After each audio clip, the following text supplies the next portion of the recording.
Imagine begging EA for years and years to do a remaster that'll never happen. Couldn't be me.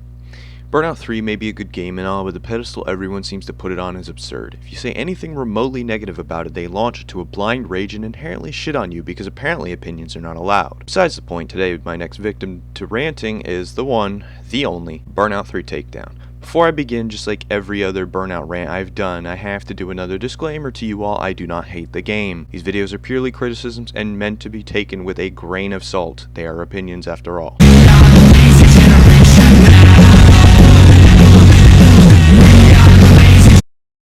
It wouldn't be a Burnout rant video if I wasn't here to say just how piss easy the game is.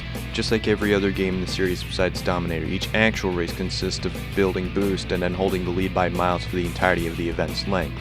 The AI are terrible at keeping up and seem to rely on the player's ability to dodge traffic at whether or not they stand a chance. This is also further pressed with the game's lack of traffic on mini-map, making races almost unbearable to sit through. Highways and city streets are almost barren in the bright of day, making car combat easier than ever, with usually just a one-hit and done even in the slowest vehicles. In the tutorial, Striker likes to talk about how Burnout 3 is all about risk equals reward. However, this is only true to an extent. Between the first three games, Burnout 3 removes most of the risk and reward factors by rewarding the player far too much and taking too little from them. In Burnout 2, the entire purpose of using the boost is that you have to be willing to commit to going fast. Once you let off the boost, that's it, you're back to losing precious seconds and building again.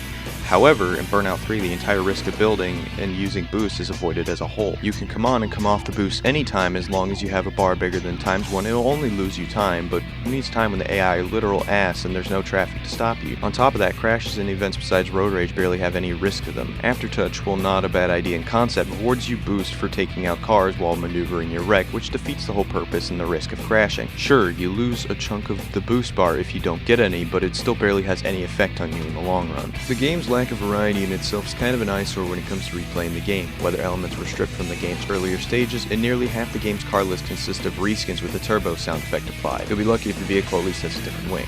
Road rage is also a bit irritating, with the entire event consisting of fighting the same three vehicles instead of mixing up the competition to keep the player on their toes. Crash mode is inherently garbage and stretched out to reach the 100 junction mark to pass as its own separate tour and keep the player busy with something other than repeating the same concept of races over and over.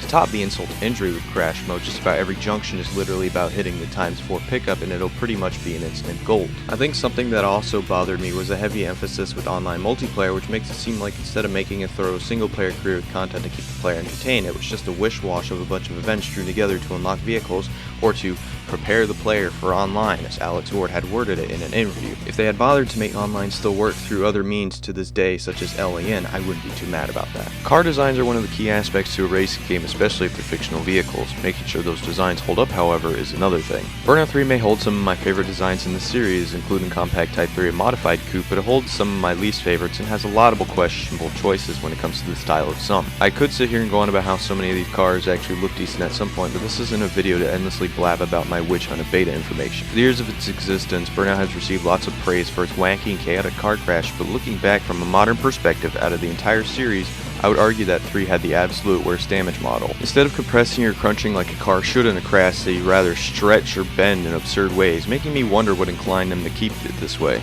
I would ask when people enjoy Burnout 3's crashes with this in mind, but at the same time there's also people who like to enjoy cars that look like they're about to shit in the streets, so yeah. Also a bit of a dickhead thing to ask. Anyways, while the handling model is great and suits the tracks nicely, it also comes with its own problems. Despite each car carrying a weight characteristic, I never really felt much of a difference in car combat between the different classes or just driving in general, whereas Revenge manages to apply this difference better. While I do like most of the liveries for the cars, part of me wonders why none of the cars had sort of proper tuner liveries, if you would call it that. They're just a bunch of various logos dropped around a vehicle with different color schemes, and some of the reskins of the cars barely look different or just carry a slightly more race car-like paint scheme. The soundtrack carries a few bangers, but I find a good number of songs to just be unfitting for the game's general style. It's still at the core an arcade racer and serves its own right to a variety of songs, but the game's fast-paced and chaotic nature is not suited to a portion of the game's soundtrack. I find some of it to just be outright annoying.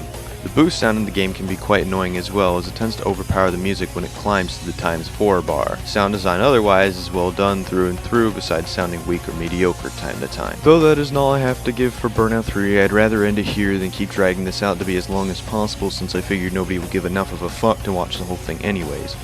I suppose like my last couple of rants, people will just show up to say that it isn't bad and then get salty when I ask them if they bothered to watch the video or read the pinned comment. Anyways, I will perhaps have more videos coming in the future.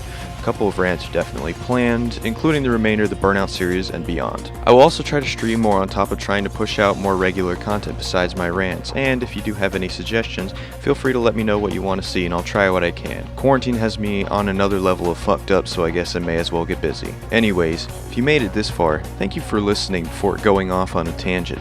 I don't hate Burnout 3, you just think I do.